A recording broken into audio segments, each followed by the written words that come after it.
Hello, everyone, and welcome to another episode of Design Meetup 2.0, powered by IDF Kerala and co sponsored by Experion Technologies. As a designer, one of the most challenging or difficult phases is to get approval on designs from customers. We end up sending 10, 20, sometimes more than 50 alterations of design to our customer.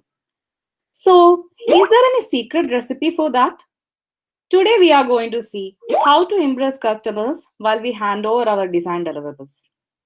Coming to our presenter, a creative UI UX designer and typography lover with 10 plus years of experience in the design world. He believes a design has to be simple, which is easy to understand and use. I would like to introduce Mr. Ansif, lead UI UX designer at Experion Technologies, to share some valuable insights on effective tips on logo and identity design. A recorded version of this webinar will be available on our YouTube channel. For the ease of better experience, we have muted the audience mic during the presentation time. Please raise your queries in the comment section. Although we have an exclusive Q and answer section after the webinar where the audience can interact and discuss. For those of you joining us, welcome. All right. Without taking more time, I'm handing over the mic to Ansif. Hi. First of all, thanks, Creamer, for the warm welcome. Good evening, all.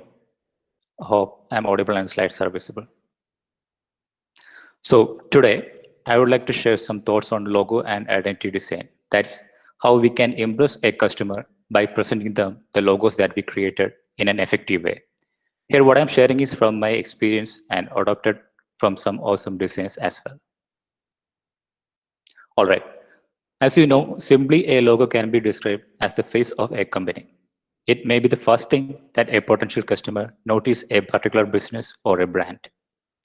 It's in just a combination of graphics or symbols or fonts, but it always signifies and represents a brand to the point that it becomes more even identifiable than the name of the business itself. That's why a lot of time and efforts are put in designing a perfect logo. To fully convince a client about the usefulness of a logo design in business is not an easy task as it seems. Like designers, clients are also from various backgrounds. They carry their personality traits as well. So, but most importantly, many of them do not know how a professional logo design should look like. This is where a designer struggles at the time of making a logo to such clients. But clients are part of designing their logo as they are the customers and final approvers. Why we need this? Here we will look into why we actually need logo presentation or what it means by.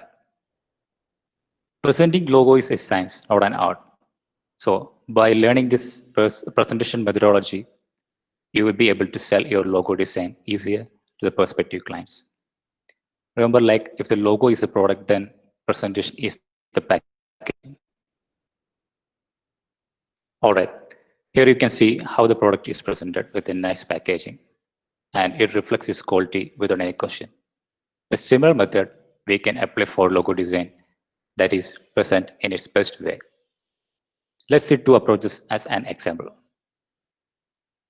As per the first approach, people will often pick up the stapler. Mainly they will look into the problems, looking for things they don't like.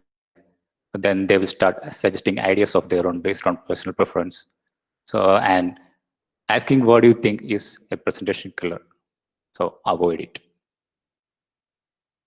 And the second approach, this time the same product, but just talk through the features based on goals. Like explain that it's easy to hold in one hand or effortless to staple 20 sheets of papers or like easy to reload and that is designed to be easily manufactured at low cost per unit like that. So there's a massive difference. In the first approach, customer will obviously come with a lot of changes. But for the second one, the customer will usually lean to agree the design. This clearly depicts that the first approach is a huge mistake. So guys, please stop sending hundreds of logos individually as JPEGs or PDFs, etc. All you will end up is with numerous revisions. And most important, practice how to present logo. Before sharing the tips on effective logo presentation, we can check what are the basic things required. That's some prerequisites or essentials. This is how we structure or organize the presentation. First one, solid discovery. Then collaborative steps. Then comes incredible work and the right tools. Let me explain each point. First one, solid discovery. This phase is where you extract the details from client in the form of brief or what you extract from the client's head. Asking questions is the best way to get more and more information on what we are going to start. Now we can check some examples or some general questions that you can start with to kick off your client research while designing a brand logo during its discovery phase. Why are you getting a logo design? What problems are you trying to solve? If your brand were a person, what adjectives would you use to describe it? For example, like clever, prudent, or can say bold, innovative, or creative, powerful, smart, modern, etc. You can add as more as you can. Then what is your brand voice? Something like authentic, historic, or local, genuine, quality, etc. Well, then comes which beliefs and values are important to your brand. After that, then we can ask, what's your unique value proposition? What does your company offer that your competitors don't? The last one, how do you want your customers to describe your brand to others? You can add more questions and can extract maximum from the customer. Collaborative steps. It's a true fact that usually clients like to be involved in the logo process, or at least in some stages. So one of the best way to ensure collaboration is to use stylescapes. Stylescapes are usually a level up from mood boards that helps the designer and the client align on the same visual direction, faster at the same time also. Then comes incredible work. Well, a good logo is more than a generic icon. It's an embodiment of what a company stands for, or in other words, we can say that it's a visual ambassador for a brand. So a logo should be simple, timeless, memorable, versatile, and appropriate. Using the right tools. So here, we can use the combination of Photoshop or Illustrator plugin called Live Surface or Sketch or whatever to generate mockup of our logo design. And then we can present using Keynotes or PowerPoints, Google Slides.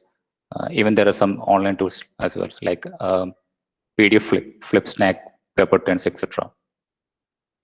So we discuss on the most essential requirements for presentation, just like the raw materials required for manufacturing a product. Now, we will discuss about the tips to consider while building a presentation.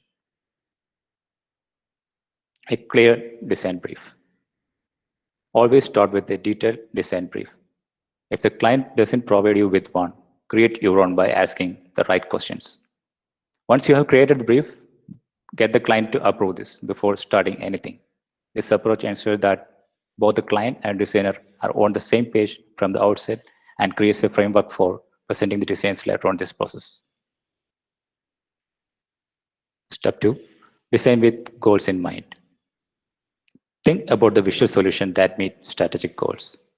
Review your work against the goals and ensure you are able to justify every design decisions you made.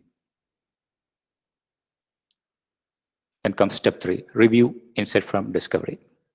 This is the last step before revealing the logo concept is to remain client in the insights they shared during the discovery phase. This reassured the fact that the logo concepts are just as much as from them as they are from you. It gives the client a sense of ownership of the concepts since their insights are what drove your decisions.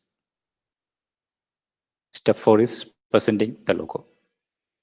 From here is the most important area where we have to focus more. The ideal number of logo concept to present is 3. Usually people remember only 3 things from each list. That's why 3 is considered as a magical number for persuasion. That is, People remember the first person most easily, then the last person, then second one or middle one. But how many logo concepts you present depends on you. For me, 3 is the best number. So, but refining the third option is usually just a waste of time. It is much better to choose only the 2 best solution from those 30 ideas or 40 ideas you brainstormed. One thing we expect from that is you're allowing the customer to say no to one or without saying yes to one. Most probably customers say that, yeah, I'm not really feeling this one good, or but I like the other two, and confused to choose between them like that. Sometimes they will say that combine both options, and it's really like a murder, but it happens sometimes. But the 3 logos you present need to be very closely related to each other, because you already set the direction, the stylescape. Explain your thought behind each version. Yeah, so as you present the work, you need to explain all your thought behind each version. And this is really, really important. And the best way to show them is visually how it looks. But remember that each of the 3 versions should be present on the same sequence of slide. Try to show the relationship of logo concepts. That's the process or the transformation, how you reach the current option. It may be a shape or an element or something you pulled out from the stylescapes. Let's take an example here as option 1. This is a logo that I have designed for a coffee shop. Its name is House of Coffee, owned by a group, Lavender. So as I said, in initial stages, we had a couple of sittings with the customer for stylescapes and moodboard creations and all, to set on the final briefs. And from that, then we have pulled out some images and some keywords, color themes, some typographies, etc.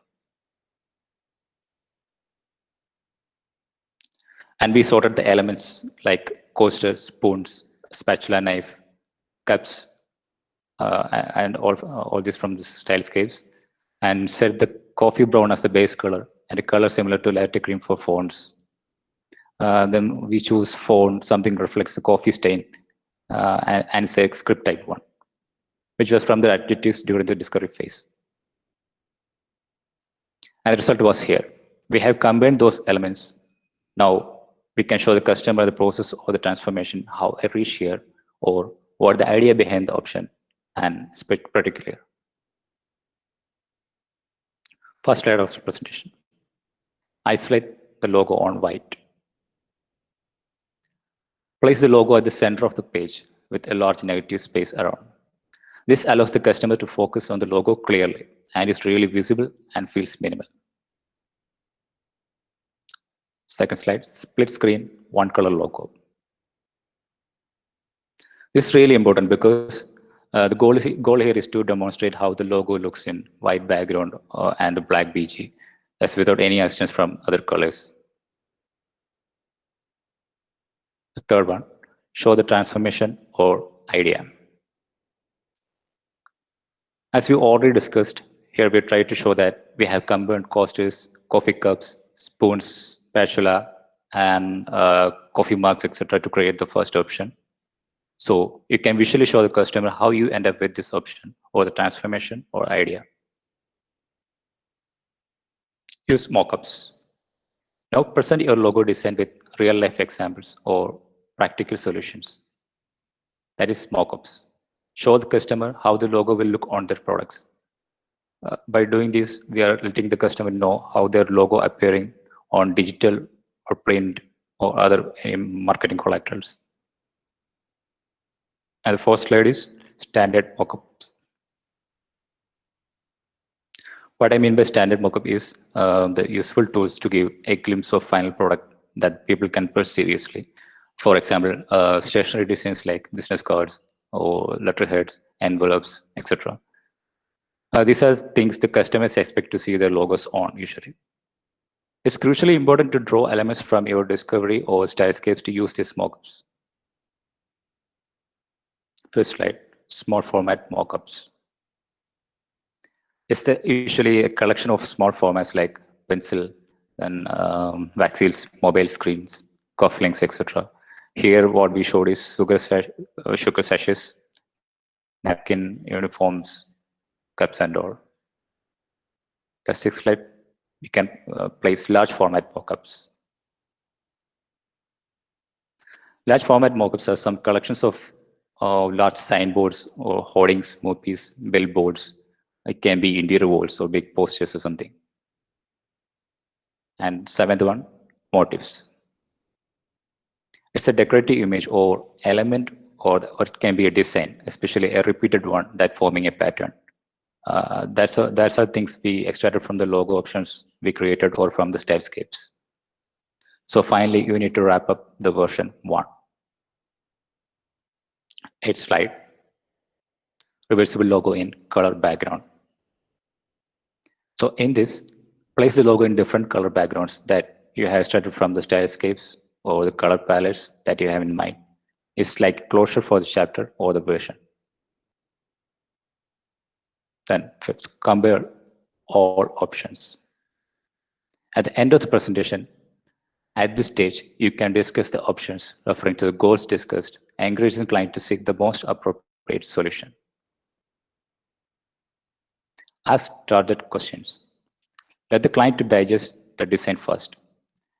Asking what do you think is like what we discussed in the approach one at the beginning of our session. I hope you are remember about the stapler case. Keep a list of expected questions in mind that you should ask. For example, did we take a right step, or did we take the right direction to solve it? Something like that. Also, I would asking open questions. Step 7, feedback.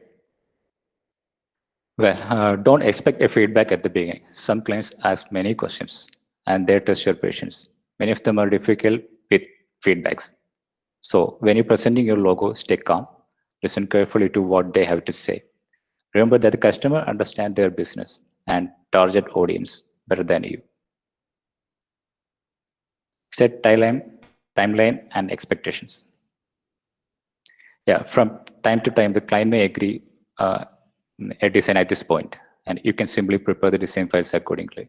Sometimes they may have constructive criticisms like you can improve the designs accordingly or schedule a second presentation call or meeting or whatever. Summary.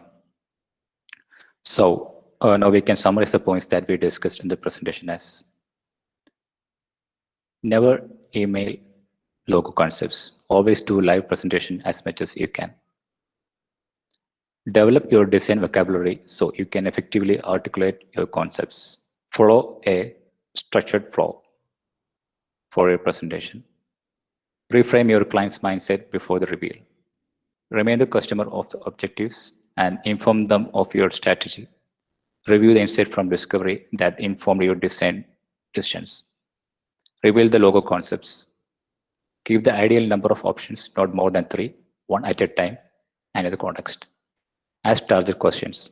Don't expect for feedbacks and set timeline and expectation. Thank you, Ansif. That was a really wonderful session. So now it's time for question and answers. Um so audience, please raise your questions. If you have any comments or if you have any extra points to add on to these, uh, please. Hi, Ansif. Hi, Jay. Thanks for the really useful and very informative session. I just had a doubt in the summarizing slide. So there was a point that we should do a live presentation to the client before sending it out over the email. So how do we convince them that a live presentation would be better for them than the email? Actually, just sending it through email is not good. So we can ask them for a meeting, like or live meeting, like online or in real. That's what I mean. Okay. Also, we can actually communicate a lot through real-time interviews. Yeah, right. We might not be able to convey through an email. Right. The Also, interaction would be less. Yeah, right. Yeah, what you're saying. that's, yeah. also, Ansif, that the point is that no, if you're comparing multiple logos, I think it should be all should be presented together in one slide rather than showing in different slides. That's very much important, actually. Yeah. Because today itself we were showing 4 different ideations, and it was on 4 different slides. So the customer wanted to get the best from all 4. He liked one aspect from slide 1 and another aspect from slide 4. So if we had placed all together in one canvas, it would be very easy to point out and compare very much. Yeah, right. Very nice presentation, Ansif. Thanks. May I know who this is? This is Anirudh. Sorry, man. I didn't know. Yeah, a nice presentation, Ansif. Thanks, man. Hey, hi, Ansif. This is my first time sitting in a presentation like this. So it was actually very informative. So a lot of new things for me. Thanks, man. Actually, I'm not seeing who is talking. Yeah, this is Sharath. Sharath. Oh, okay. Thanks. There was one more doubt. There was a point in the summary that do not expect feedback. I would like to know what you actually meant in that. Don't ask for feedbacks. Give some time for time to client for the feedback. They will come up with that. Don't ask like, how is this? So we should avoid that question. How is this? Avoid straight questions. Okay. Immediately after the presentation, if you are asking, how is this, then they can probably answer rightly. Yeah, that's correct. Also, Ansif, so while you create mood board, do we present the actual mood board to the customer, or is it for our reference? Actually, both of us need board. Usually, a customer and designer will sit together for mood board. Okay. So they will also have a very good insight. Right. What we are doing was like we will sit together. We will usually collect some magazines that, if suppose it's a coffee shop, then we will collect some magazines regarding coffee shops, and we will tear off the cuttings. It's called collage, right? Making collage. Yeah, something like collage. Same. Okay. Yeah. But in some cases, clients might not get a better understanding from mood board, but there are clients who understand from mood board also, I think. Right. Yeah. Even we can take some real photographs from other restaurants as well if we visit. Yeah. Exactly. Yeah. So actually, the mood board will help us to set the direction, like how we are taking up the design direction, and that will help both the designer and the customer or the client to both of them will come on the same page, and we can start from there. Exactly. Right. Yes. Especially this is very much relevant in fashion and media, because they always start with a mood board. They'll set with a particular topic, let's say nature. Then they come up with a lot of images, and probably there will be 3 iterations of mood board itself before getting into the direction, I think. So I think it's very much important. Mood board should be part of. When you create the user interface or the visual aspects for the digital products, there also we can bring in the mood board part, like that will also help the designer to conceive that idea, and even creating the first draft.